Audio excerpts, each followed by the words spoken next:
We were talking about the strategic objectives of the visit behind Hochstein and Magog to Israel in light of all the escalation, the recent escalations, if we're talking on field and if we're talking diplomatically. Now, how do you think this is the outcome of such a visit is going to impact what's going on in Lebanon and also what's going on in Gaza, specifically because they were talking about de-escalation on both sides? Good afternoon. The visit of Hochstein comes within the framework of providing advice and support to Israel and not for reaching an agreement with Lebanon.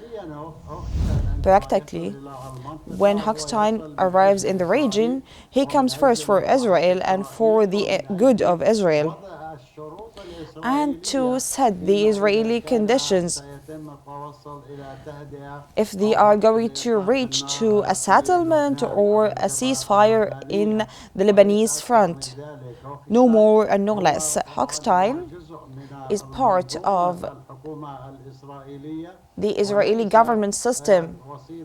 He's not a mediator. He's not playing an objective mediation role, but his role is to impose the Israeli-American conditions in Lebanon.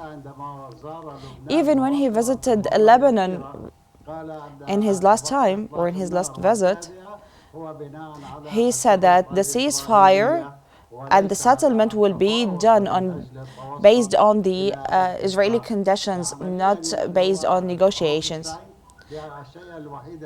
So the only thing that Hochstein is doing is representing Israel before Lebanon.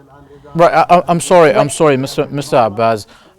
If that's true, then why would he visit Israel right now? What's the purpose of this visit and meeting with Israeli officials?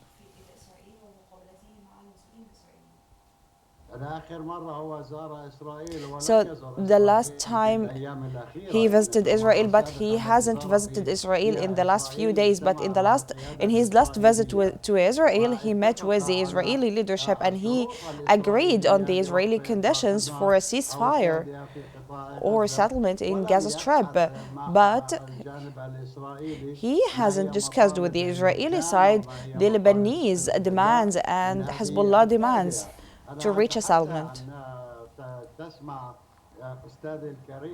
Sir, I'd like to ask you to listen to Hochstein and please focus if he even spoke once for the interests of Lebanon, especially after this war, but he always talks about the Israeli interests and the security of the Israelis and the return of the Israeli displaced people